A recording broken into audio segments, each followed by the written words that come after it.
من الشيطان الرجيم. بسم الله الرحمن الرحيم. وإذ قلتم يا موسى لن نصبر على طعام واحد فادع لنا ربك يخرج لنا مما تنبت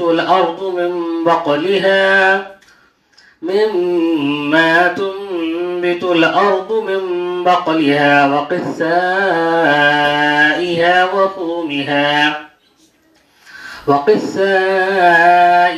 وفومها وعدسها وبصلها. قال أتستبدلون الذي هو أدنى بالذي هو خير اهبطوا مصرا فإن لكم ما سألتم وضربت عليهم الذلة والمسكنة وباءوا بغضب من الله ذلك بأنهم كانوا يكفرون بآيات الله ويقتلون النبيين بغير الحق ذلك بما عصوا وكانوا يعتدون. اور وہ وقت بھی یاد کرو جب تم نے کہا تھا کہ اے موسیٰ ہم ایک ہی کھانے پر صبر نہیں کر سکتے، لہذا اپنے پروردگار سے مانگیے کہ وہ ہمارے لیے کچھ وہ چیزیں پیدا کرے جو زمین اگایا کرتی ہے، یعنی زمین کی ترکاریاں، اس کی ککڑیاں، اس کا گندم، اس کی دالیں اور اس کی پیاز۔ موسیٰ نے کہا جو غذا بہتر تھی کیا تم اس کو ایسی چیزوں سے بدلنا چاہتے ہو جو گھٹیا درجے کی ہیں؟ خیر، ایک شہر میں جا اترو تو وہاں تمہیں وہ چیزیں مل جائیں گی جو تم نے مانگی ہیں۔ اور ان یہودیوں پر ذلت و بے کسی کا ٹھپا لگا دیا گیا اور وہ اللہ کا غضب لے کر لوٹے۔ یہ سب اس لیے ہوا کہ وہ اللہ کی آیتوں کا انکار کرتے تھے اور پیغمبروں کو ناحق قتل کر دیتے تھے۔ یہ سب اس لیے ہوا کہ انہوں نے نافرمانی کی اور وہ بے حد زیادتیاں کرتے تھے۔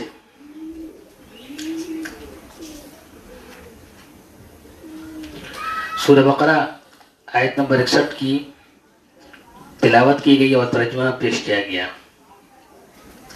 اس سے پہلے اللہ تبارک و تعالی نے بنی اسرائیل پر جو انعامات کیے تھے بہت تفصیل سے اس کا تذکرہ کیا، اور ابھی جو آیت تلاوت کی گئی ہے اس آیت کریمہ میں یہودیوں کی شناعت، ان کی جو بری عادتیں تھیں اس کو اللہ تبارک و تعالی نے بیان کیا۔ ان کے اندر بے صبری تھی، حرص تھا، طمع تھی، اللہ تعالی نے اس کو بیان کیا۔ ارشاد خداوندی ہے اور اس وقت کو، اس لمحے کو یاد کرو جب تم نے موسیٰ سے کہا تھا یا موسیٰ لن نصبر علی طعام واحد۔ جیسا کہ اس سے پہلے یہ بات سامنے آ چکی ہے کہ بنی اسرائیل پر من و سلوہ کو نزول ہو رہا تھا، اللہ تبارک و تعالی آسمانی کھانا اسے کھلا رہے تھے، من و سلوہ اتر رہا تھا، وہ اسے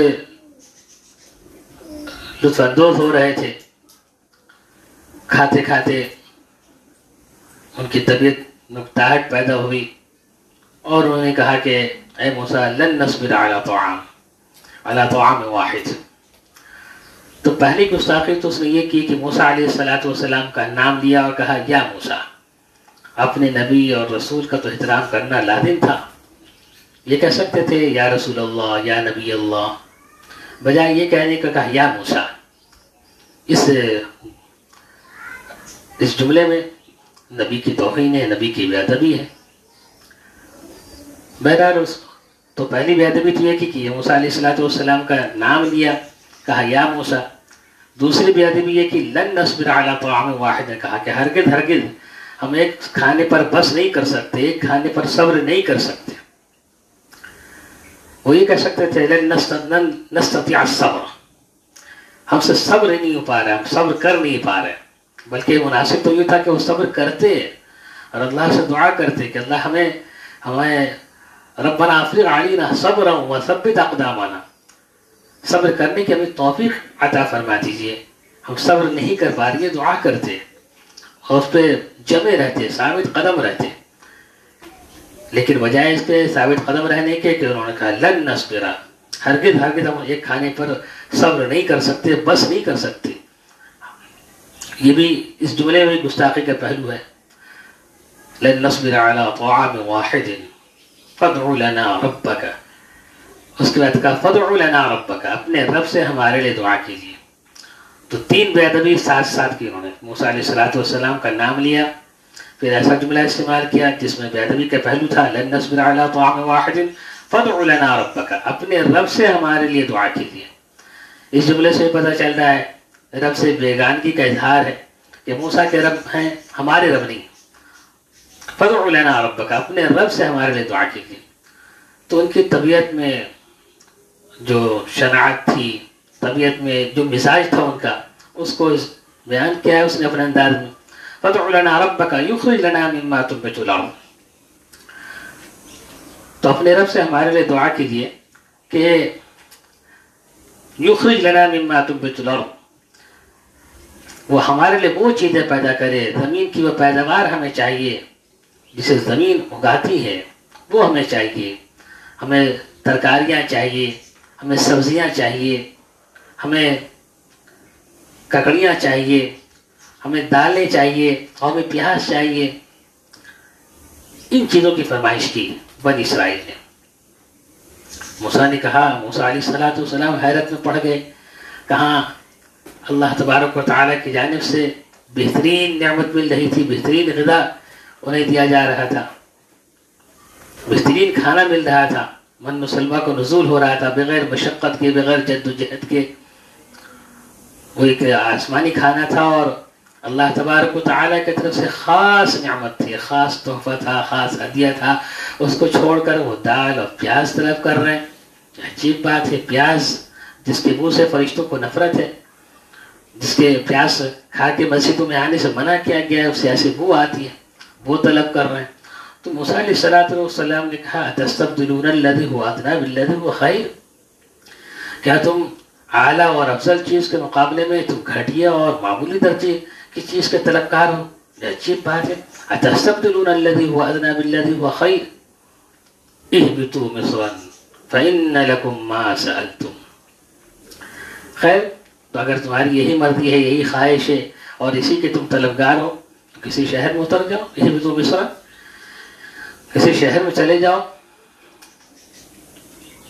فإن لكم ما سألتم، تو جس چیز کا تم نے مطالبہ کیا ہے وہ چیزیں تمہیں مل جائیں گی. اس کے لیے دعا کی بھی ضرورت نہیں ہے. سبزی منڈی میں چلے جاؤ، ساری سبزیاں اور جن جن چیزوں کا تم نے مطالبہ کیا وہ ساری چیزیں وہاں مل جائیں گی. اهبطوا مصرا فإن لكم ما سألتم وضربت عليهم الذلة والمسكنة وباءوا بغضب من الله. وضربت عليهم الذلة والمسكنة، ان پہ ذلت اور ذلت کی اور بے بسی کی مار پڑ رہی تھی. ذلت اور مسکنت کی مہر پر لگا دی گئی. وضربت علیہم الذلۃ والمسکنۃ، لہذا ٹیکس دینے پر وہ مجبور ہوئے، اور ٹیکس دینے سے کس طرح بچیں اس کے لیے اپنے آپ کو بالکل فقیر ظاہر کیا کرتے تھے.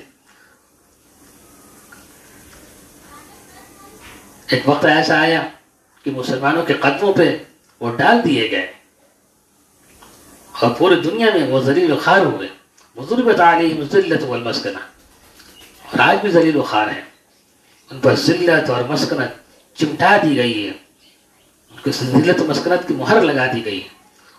وباءوا بغضب من اللہ، اور سب سے بڑی بات یہ کہ وہ اللہ کے غضب کے مستحق ہوئے.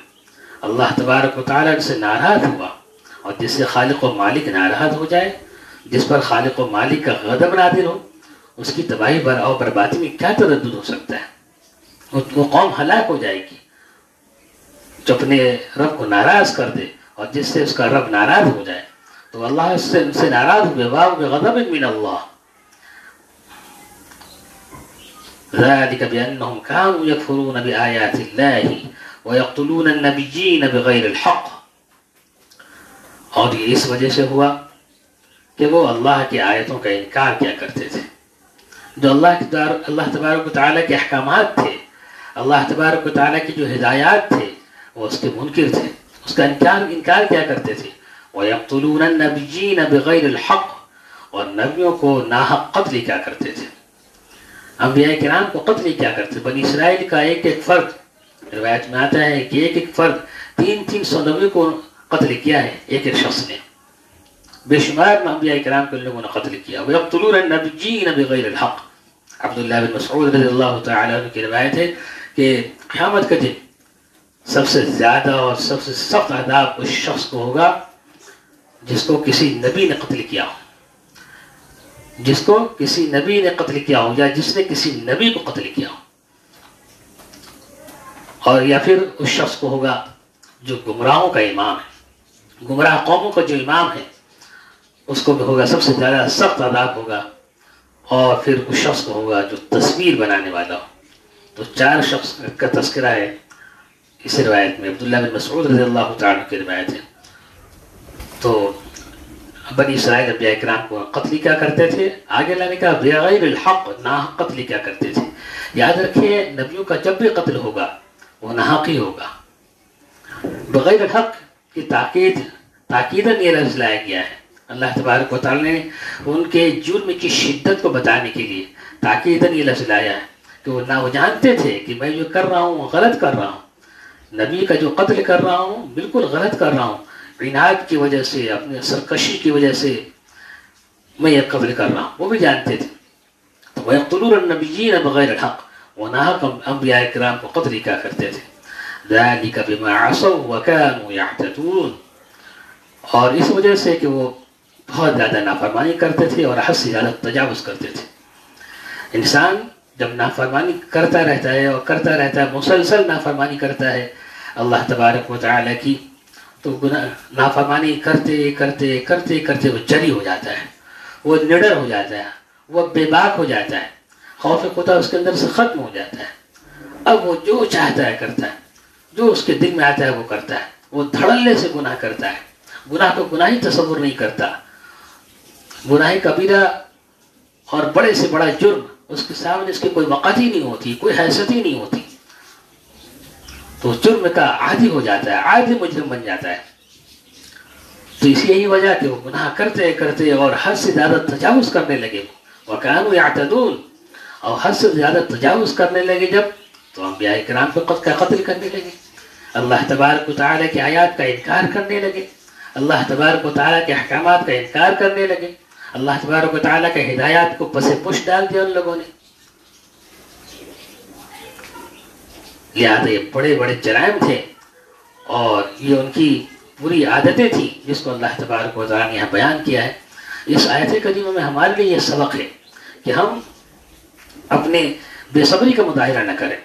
اللہ تبارک و تعالیٰ نے جن نعمتوں سے ہمیں نوازا ہے، جن نعمتوں سے ہمیں نوازا ہے، ہم اس کی قدر کریں، اس کی قدر کریں، اللہ کا شکر ادا کریں. اور بے صبری کا اور حرص کا اور طمع کا اور لالچ کا بالکل کوئی شائبہ ہمارے دل میں نہ ہو. ان چیزوں کو اپنے دل میں جگہ نہ دیں. اللہ تعالیٰ نے جن نعمتوں سے ہمیں نوازا ہے اس کی قدر کریں اور اللہ کا شکر ادا کریں. اور ہم یاد رکھیں ہم اللہ کا شکر ادا کریں گے اللہ تبارک و تعالیٰ مزید نوازیں گے. لَئِن شَكَرْتُمْ لَأَزِيدَنَّكُمْ، اگر تم شکر ادا کرو گے تو میں تمہیں خوب عطا کروں گا. لَأَزِيدَنَّكُمْ، میں خوب تمہیں عطا کروں گا، خوب دوں گا. تو ہمارے لیے سبق ہے اس آیت کریمہ میں کہ ہم صبر سے کام لیں. اللہ تعالیٰ نے جن نعمتوں سے ہمیں نوازا ہے، جو نعمتیں دی ہیں، ان پر ہم اللہ کا شکر ادا کریں، اس کی قدر کریں اور اللہ تبارک و تعالیٰ کی نافرمانی سے اپنے آپ کو بچائیں. اللہ کے غضب کے مستحق نہ بنیں. اللہ کی نافرمانی سے اپنے آپ کو بچائیں تاکہ اللہ تبارک و تعالیٰ ہم سے راضی خوش ہو.